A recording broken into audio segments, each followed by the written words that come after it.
My name is Dr. Robert S. Brown. I'm a psychiatrist at Fort Lee. Been working for 5 years with soldiers returning from combat. I find that it's very helpful to me to listen to soldiers and understand what they've been trying to go through, especially when they return home to their family and friends. Most of the soldiers are having problems relating to their family and friends.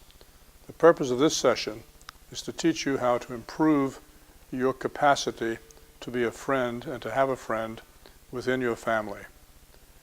I'm going to go back perhaps several thousand years to introduce you to some ideas that a philosopher named Aristotle made clear.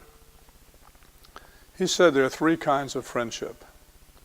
Each one is based on a different foundation. Perhaps the most common kind of friendship is based on pleasure. A likes to get together with B because they have fun together.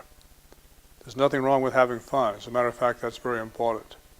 But when it stops being fun, the relationship ends. The second kind of friendship is based on utility.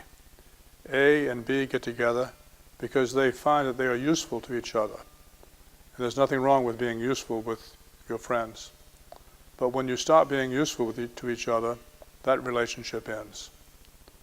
The relationship or friendship that lasts is based not on pleasure, not on utility, but on virtue.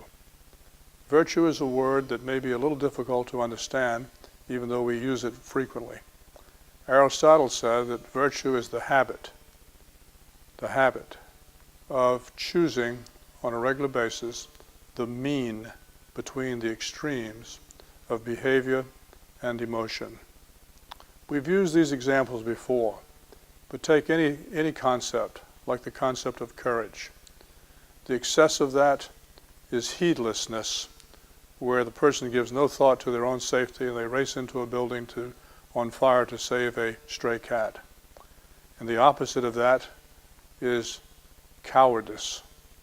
So the extremes on one end of courage is heedlessness, the extreme lack of courage is cowardice, and the mean is courage. The same way with emotions.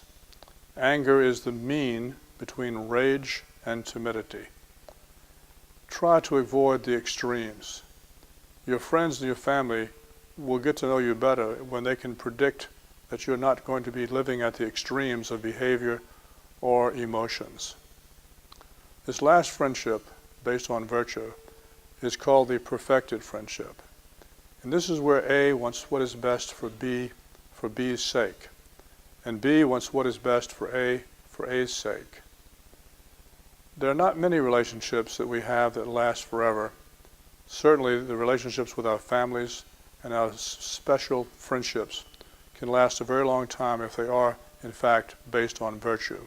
If you really, in fact, care about the best interest for the other person, and that other person cares about the best interest for you.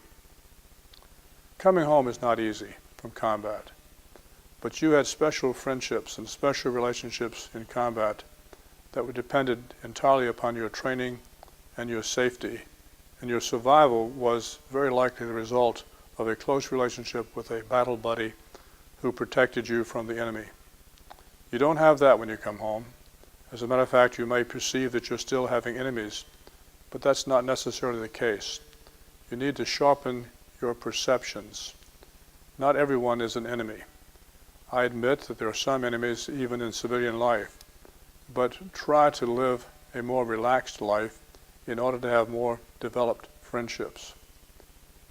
One of the major problems with soldiers returning home to their families from combat is the feeling that they're not safe. And the result of that is that they want to withdraw, and they have numbness of their feelings, and they stay alone too much. Human beings are social creatures. We take delight in the presence of others.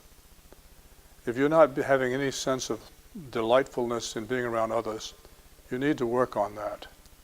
The worst kind of punishment we give to prisoners is solitary confinement, where they're not allowed to interact with other people, and 1 hour a day a guard walks them out so they can see the sky or have some fresh air, and 23 hours a day they're locked in a small cell where they can have no contact with other human beings. This is viewed as the most severe form of punishment. The question I'm asking you now is whether you have sentenced yourself to solitary confinement, whether your symptoms from combat have made you avoid taking the risk of being a friend to your family and to your other friends. Only you can answer that question. We want this to change if it is the case, because in order to be a human, you have to be around humans. You might be able to function adequately at work and your evaluations may be satisfactory, but life is not flourishing for you anymore. Work on friendships, work on interpersonal relationships, and you do that primarily by being present in time as well as in person. Try not to isolate yourself. When a family member or a friend says, "Hey, you want to go to the store with me?" say, "Sure," even though you may not want to do it. You may not want to take the risk. You may find that a clerk is rude to you in the store. Try not to go into a rage. Simply swallow that feeling of anger and move on, because that rage is not healthy for your body or your mind or your spirit. Let me review this for you now.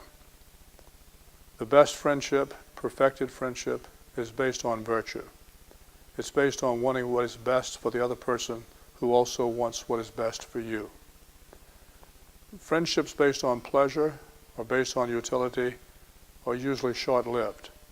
The ones based on really caring about another person tend to last forever. Don't put yourself in solitary confinement. Don't be withdrawn. Don't be anxious and ambivalent about going out. You are one of the best trained people in the world for survival. You have nothing to fear from other people because you are such a good soldier with tremendous training in survival and self-protection. Try to reflect on just how well you've been trained, and now do the training of becoming a friend. Train yourself in the same way that you learned your skills as a soldier. Train yourself with practice to be caring and to be available to people that you care about. I'm going to tell one last story here towards the end, because some people sell themselves short by saying, well, it's true, I don't have much time with my family, but what time I have is quality time. Quality does not make up for quantity. A man went into a restaurant and asked for a prime rib, and when they brought it to him, it was very, very small, and he complained. And the waitress said, "This is the best prime rib in the world, the best quality." And he said, "Yes, but the quantity is way too small. The quantity of time that you spend with your family may be too small." Don't isolate yourself in your own little room at home. Come out and be around your family. Listen to them. Distract yourself from your own concerns by dealing with their problems. Don't put yourself in solitary confinement. Relax, be brave, and be a good friend. Talk to me about this and talk to your groups about this, and let's see if we can help you become a good friend to people you love and care about. A perfected friendship is what we want for all of our soldiers. Good luck.